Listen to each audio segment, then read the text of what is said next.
Music make you lose control. Music make you lose control.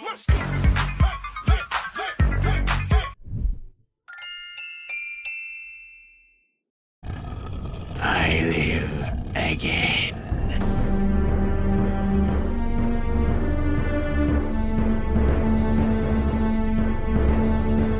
Blood was released in 1997 and was developed by Monolith Productions on Ken Silverman's build engine, better known at this point for Duke Nukem 3D the year prior. The build engine is home to quite a few classic shooters, which are beloved by many, and a few that aren't. I suppose you're wondering why you're here.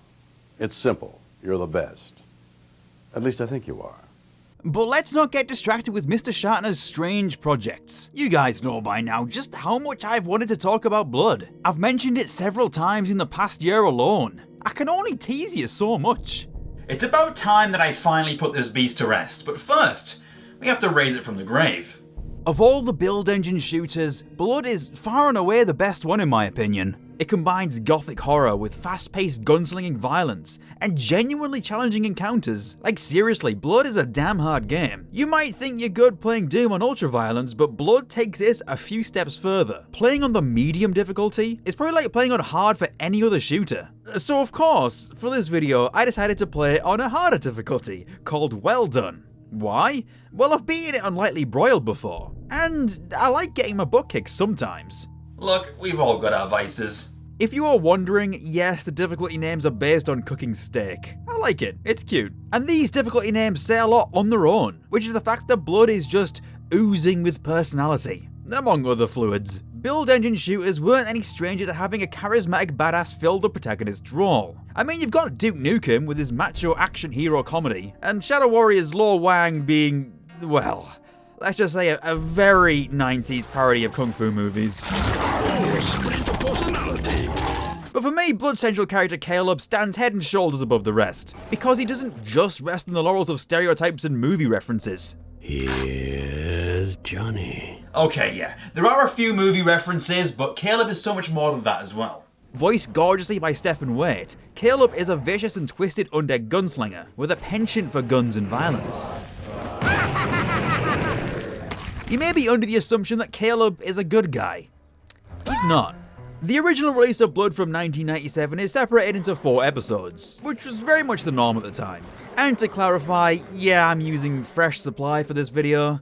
I know it uses Night Dive's Kex engine instead of Build, and I know a couple of minor things aren't quite fully accurate, but it's a good way to experience the game now, especially after the patches post-launch. I'm also fully aware that this is an invite for someone to jump into the comments and tell me why I should be playing Blood GDX or N-Blood instead. Look, I hear you, I respect you, I'm listening with all my heart, but I'm just terribly lazy. I mean, other than the occasional weird but not game-breaking bugs, Fresh Supply does what it needs to. But I will reiterate the fact that there are some weird bugs. Where did the rest of his body go? What is happening here? I keep getting deleted. What? For now, let's delve into the dark halls of this gothic horror classic and talk about what makes it so great. Your first impression of the game, especially now, will be that the intro Blood is sinfully ugly. I'm sorry, but there's no way around that. What is your bidding, master? These 3D models are just kinda rancid. I mean, even by 90s standards, that's just pure jank.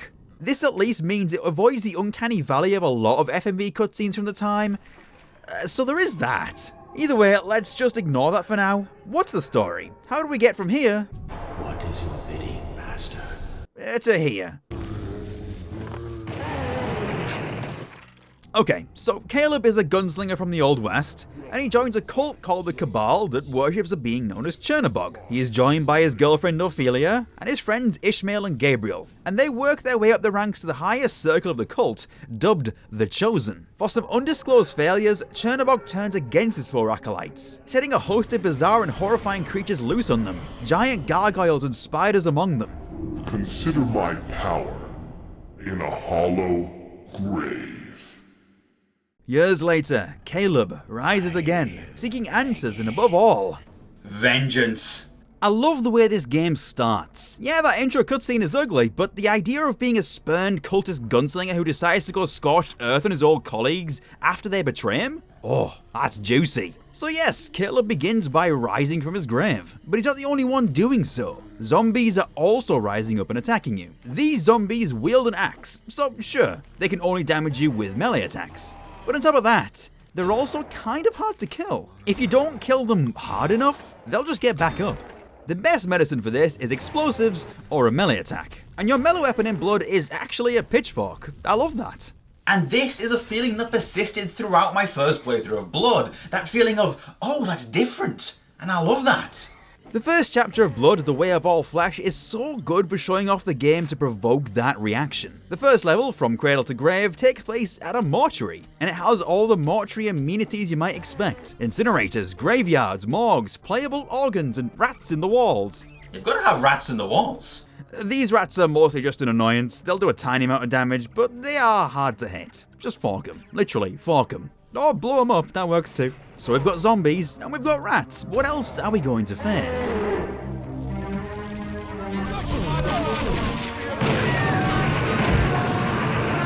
Ah yeah, these guys. The cultists in this game are infamously brutal, and they come in two flavors in the original 4 episodes, brown robes and grey robes. The brown robes fire a deadly shotgun blast, and they can catch you off guard if you're not paying attention, and sometimes when you are paying attention too. The grey robes, on the other hand, have a Tommy gun and will fire immediately when you enter their vicinity. It's almost a bit unfair at times how they're firing right away. Other games give you at least a few seconds first. These guys will tear you apart, and guess what? They're introduced pretty much right away, so you have to learn how to deal with them pretty quick. For some, it's a pretty significant hurdle for the game. The difficulty ramp up is almost immediate because these cultists are just so tough. So how do we fight back? Luckily, there is a good array of weapons at Caleb's disposal, and a rather unusual arsenal at that. You'd usually expect a melee weapon, a pistol, and a shotgun to be your early game weapons. But the first 3 of Blood are a pitchfork, a flare gun, and a bundle of dynamite. And you're gonna want to learn how to use these, especially that dynamite, because it's perhaps the most useful tool in the game. It's a thrown item, of course, but you have a fair amount of control over where it lands. It takes a bit of practice, but it's really great once you get the knack of it.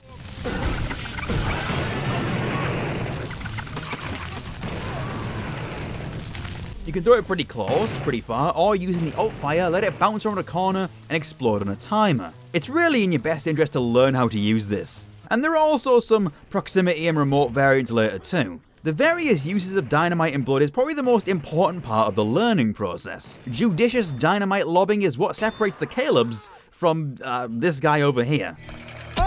You don't want to be that guy. The flare gun is an interesting one as well. Shooting into an enemy embeds it into them, and if their health is low enough, they'll catch fire and run around screaming, before collapsing to the ground in a pile of ash. It's not my favourite gun, but I'd be lying if I said I didn't get use out of it. 2 well-placed flares can take down most early enemies, and the alternate fire, which sends out a spread of flares that explode, is great for crowd control at a distance. So let's get back to talking about the levels themselves, and I'll talk more about the weapons as they come up in the game. Like I said, I love this first episode as a showing of what the game is capable of. From Cradle to Grave is a great depiction of a funeral home, and like I said before, it shows off so many things you'd expect from one. The build engine was pretty good at making locations feel like real places. Compared to Doom at least, this is a city, for example. But I always just see Doom level. That's not a jab against Doom or its levels, by the way. I mean, I love Doom. It's just an indication of how far things have come within 4 years. The 90s were wild for technical advancement. The point is that in Blood, I can see it. I can see what they're conveying, and the flow of the levels aren't interrupted in service of that. It's a good game space that looks like what it's supposed to. Case in point, the next 2 levels are a train station, followed by an actual train. And there are little things that signify each. Ticket booths, train announcements, that sort of thing.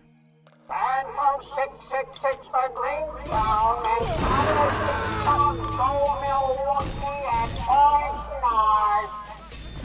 The train level it leads into is great too. Perhaps my personal favourite example of a train level in an FPS. I touched upon this a little bit in my Outlaws video, but I love train levels, and I think Blood might be the reason why. Oops! You missed the train! Sorry! Oh. With train levels, you do run the risk of making a level which is just a corridor with a fancy backdrop, but if you know what you're doing, you can create a fun, dangerous gauntlet, which is exactly what Monolith achieved here. It's a shame they couldn't achieve it a second time. I can think of a few memorable places in this level alone, and the way you move through it feels natural and fun. This train has storage areas, passenger areas full of cultists, and this brutal dining room. This one is a massive challenge, and I can see it being a bit of a roadblock for some people. It genuinely might be one of the toughest rooms in the game.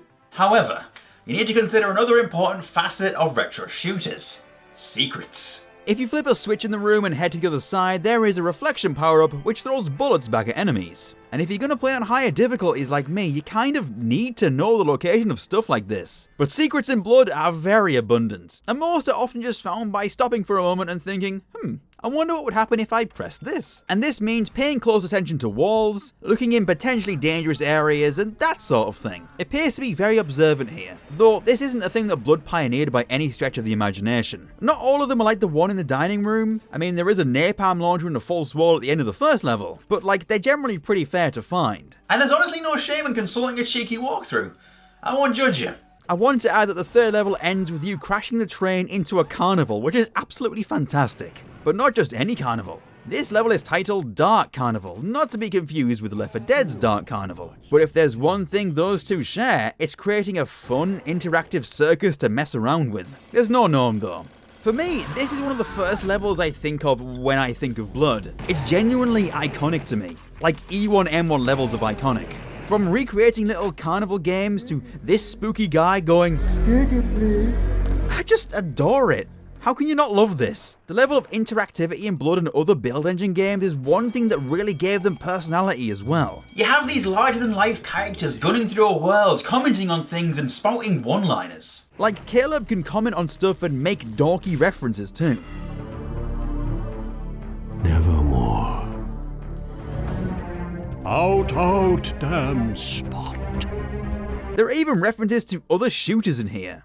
Oh, shake it, baby. It's funny how this kind of thing was commonplace back then. And you can even do stuff like kick heads around. It lets you do that too. Or you can even check out these cool Gargoyle Statues, which are, oh god, those are alive! Yeah, these enemies can be a bit scary at first, but ultimately I've grown to find them mostly amusing. They can be taken down pretty easily by abusing their AI, which, to be fair, isn't that difficult.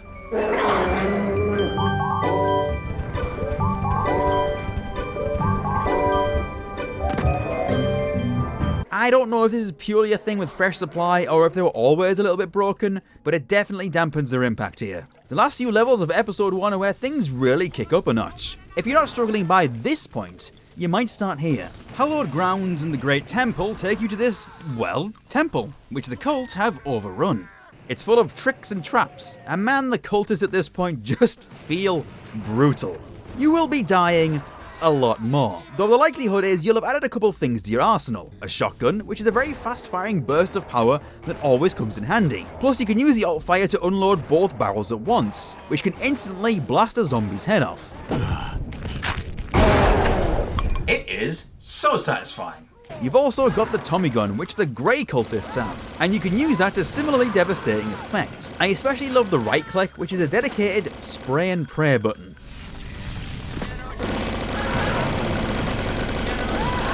I don't even know how effective that is. It's just fun to do it in a room full of enemies.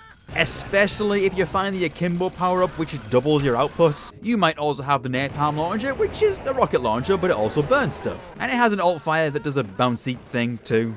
Fear the bouncy thing. But if you can survive the gauntlet of these two levels, you'll be faced with your greatest challenge yet, as Caleb discovers Ophelia's body. Ophelia? No! Show yourself! Show yourself! And then you are faced with a stone gargoyle called Chiog, and he's the gargoyle in charge of these parts. Did I say greatest challenge yet? I'm joking. Chiog's a chump. Chiog is weak to particular weapons which aren't available in the first episode, which might make you think he'd at least be a challenge when he first appears. Not so. Just crouch and walk backwards with a pitchfork. He can't get you.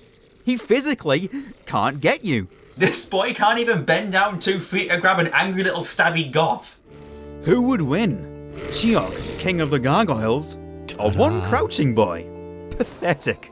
And in the ending cutscene, Caleb shows him exactly how he feels about his ineptitude.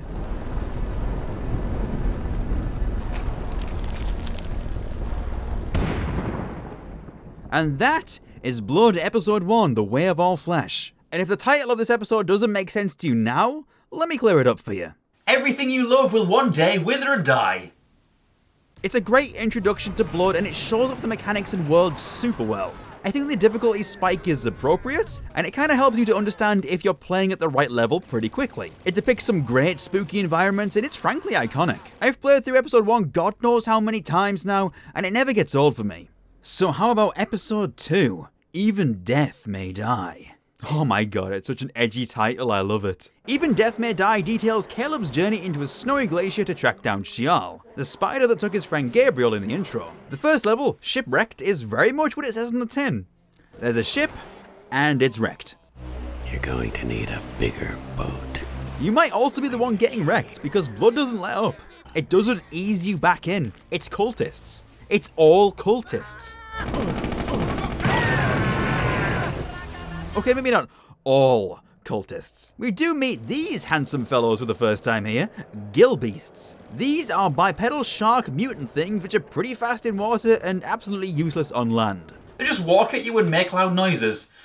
That's it.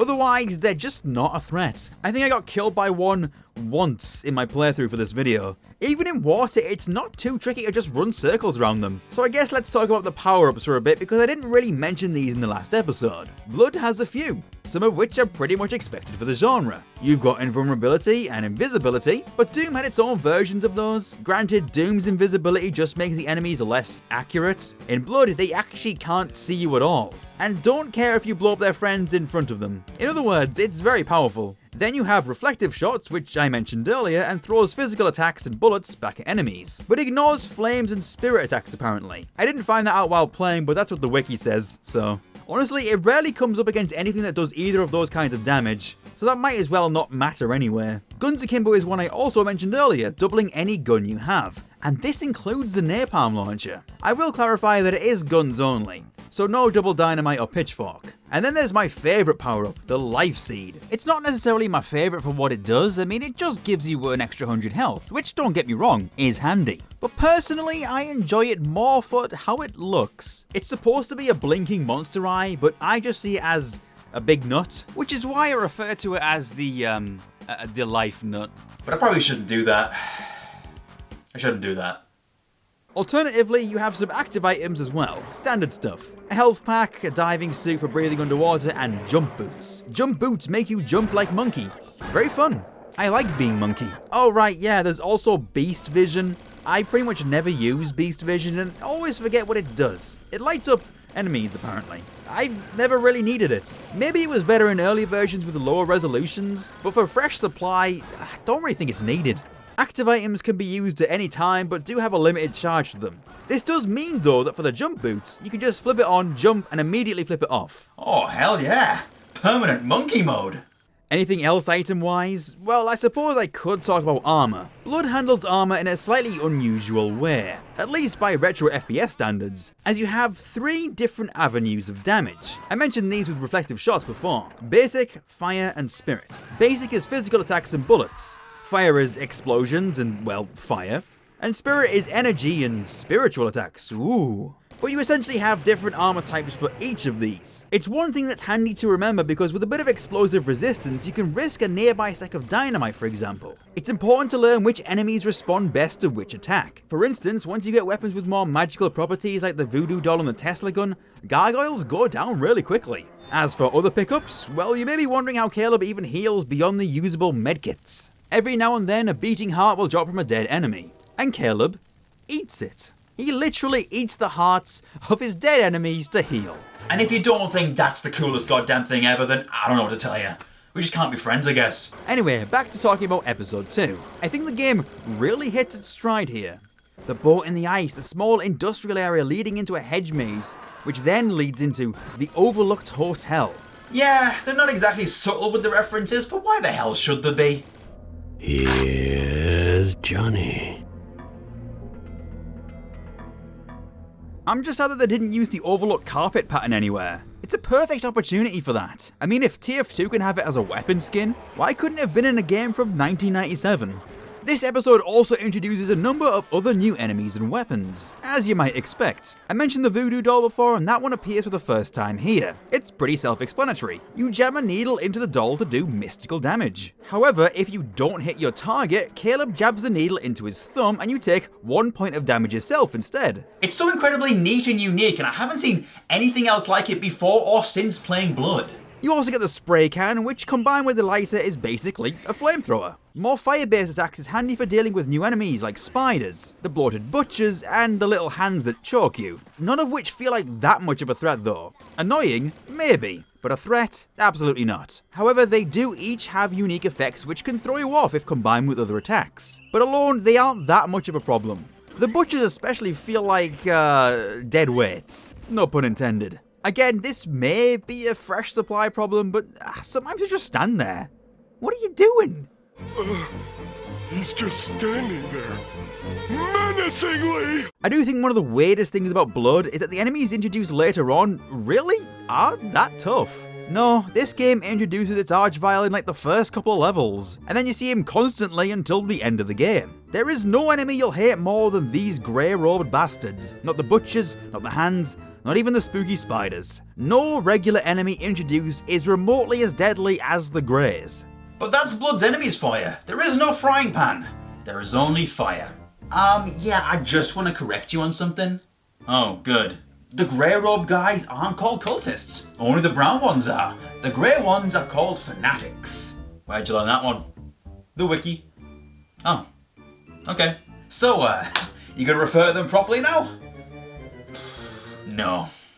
Realistically, most enemies in Blood can be sorted into 3 categories. Useless, dangerous, and loud. The loud fellas make a lot of noise, screaming and shouting, but ultimately they don't do much other than that. These are your gargoyles, the gill beasts,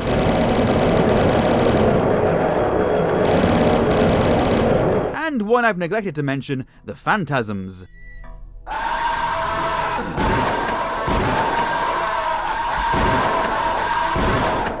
How could I forget the Phantasms? They get introduced in the 4th level of the episode, and while they can be a little tricky at first, they're mostly just there to jump scare you. Otherwise, they just do this.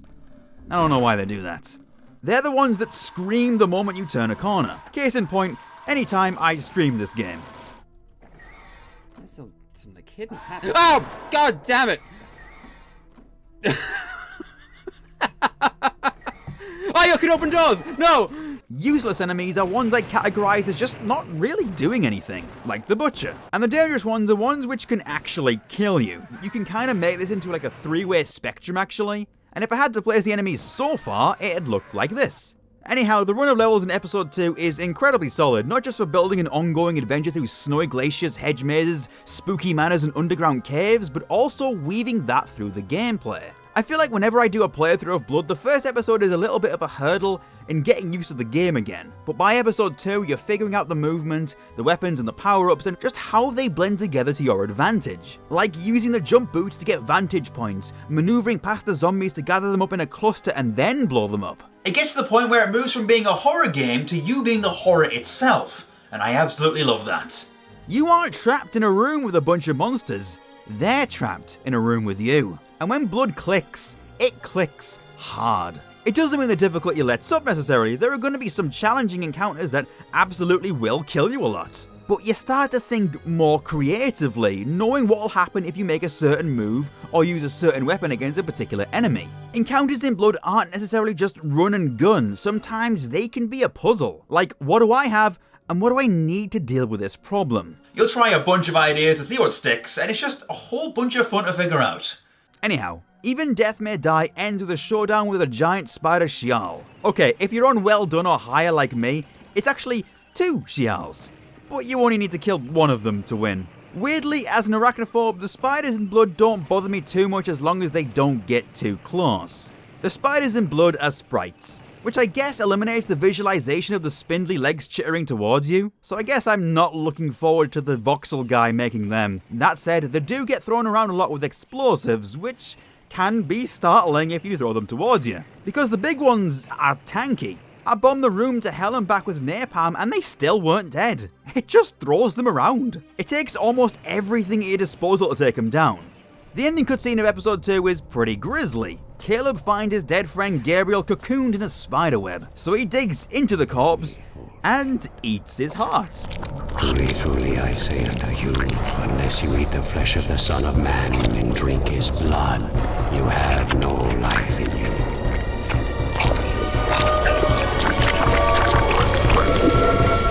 Oh, Jesus Christ. I actually think this is a situation where the gross FMV works. It already creates an unpleasant vibe, but the world of Blood is pretty unpleasant. It's off-putting initially, but at this point, it's almost appropriate. And I mean that in the best possible way. I'm not saying that Blood intended to have ugly cutscenes, I just think it adds to the vibe. As much as Blood has a lot of gothic vibes, it leans into some really nasty vibes too, which I dig. Rotten corpses, people pinned to walls, swimming in guts and sewage, and enemies that instill disgust as much as fear.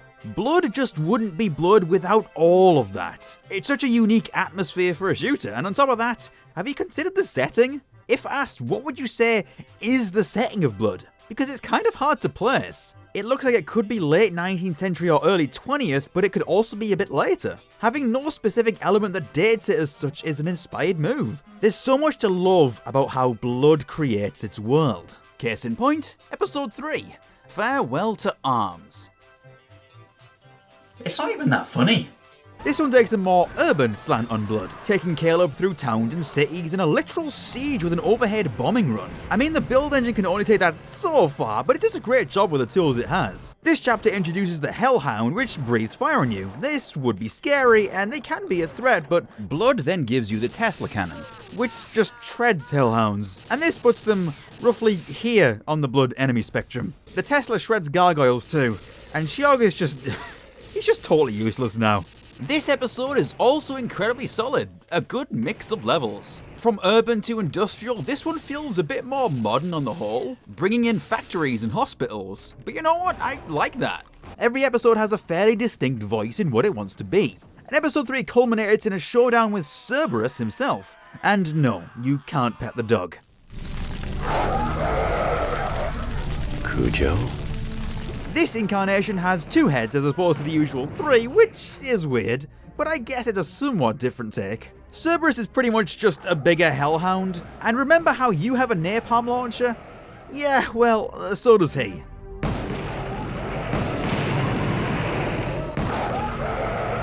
Cerberus is actually probably the toughest boss in the game, though if you play to his weaknesses, magical weapons, he's not too bad. The saddest part of this fight though is when you do enough damage to Cerberus, one of the heads dies, and the other is just left limping along with its dead brother in tow.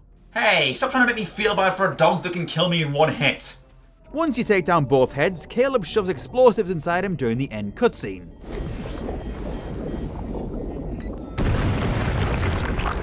Rest in pieces. That's just mean, dude.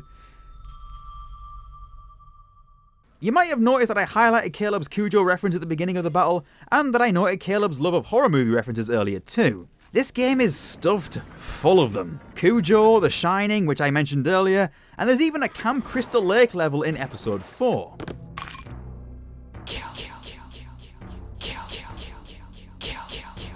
Blood wears its horror influences on its sleeve, with its tone pretty much taken directly from the Evil Dead franchise.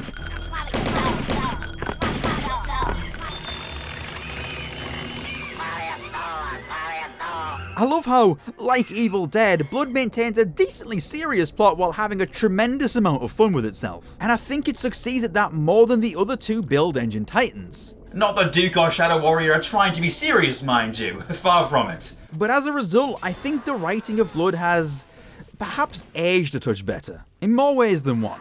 Anyhow, the 4th and final episode is titled Dead Reckoning. which takes you to the final showdown with Chernobog himself. This episode starts out very Frankenstein with Butchery Loves Company, which takes place in a gothic castle full of mad science equipment. And it's also a perfect place to showcase just how useless the Hellhounds can be. You see, they die if they touch water and,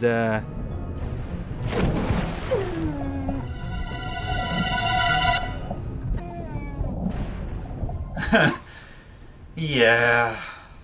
By this point, I don't think there's really a lot else the game shows you. The only new item at this point is the life leech, which after a patch doesn't even leech life anymore. So now it's just this staff that shoots fiery energy. But I suppose it does leech your life if you use it without ammo, so I guess there's that. Not sure if I'm just using it wrong, but I've never really found much use for it. As far as magical weapons go, the Tesla cannon fits that function so much better. At the very least, Dead Reckoning has some fun level design. I love the aquarium in the second level because the fish get mad at you through the glass.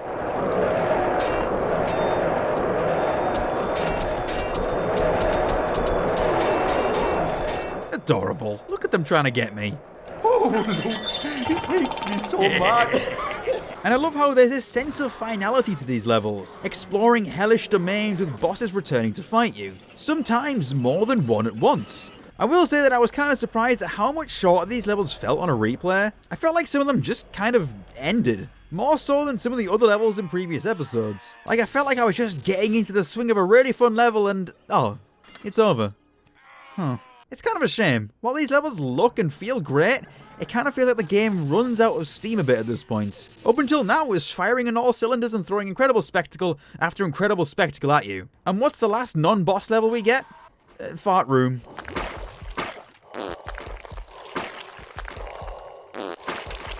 I mean, I like the gross fleshy aesthetic, but design-wise, this just feels like part of the Zen chapters of Half-Life pasted into blood. Don't get me wrong, episode 4 is still fun, but I don't think it does too much special. That might just be me. The final boss level is pretty good though, and this is pretty much the only part of the game I'd give a spoiler warning for, even though it's not that much of a huge one. Then why? Because I knew you would return. Can you not see? Every life that you have taken has made you stronger. And you have returned to me with a greater sacrifice than I ever could have wished. With the power you bring, I shall throw open the door between the worlds and inherit the earth. Is that so? Yeah, we did go on a bit of a rampage, didn't we? Essentially, this cutscene reveals that Caleb was betrayed because Chernobog knew he'd cause a huge amount of mayhem in retaliation, giving this being an immense sacrifice. What Chernobog didn't count on is the fact that perhaps he upset Caleb a little too much, and let him get a little too powerful. The last level is basically a boss rush. You fight every single boss in order. Chiog, as we've established, is useless.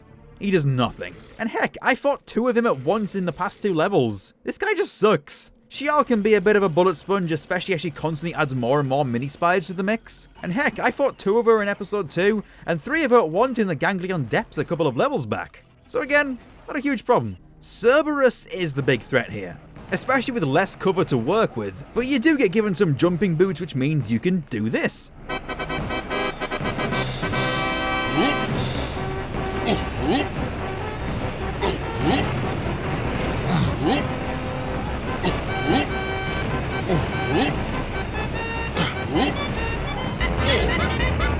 Okay. You fool. You are no match for monkey mode. It's not a foolproof plan, but it gives you enough room to avoid the giant explosive attacks, most of the time. After taking down the first 3 bosses once again, you get the opportunity to fight Chernobog himself. And honestly, I reckon this fight would be a challenge if it weren't for this up here. This secret has ruined this fight for me. A switch in the ceiling that opens up to reveal a guns akimbo. Which means, when Boggy makes his grand entrance, you can just hit him with 2 Tesla cannons or 2 napalm launchers at once. The guy just gets wrecked every single time.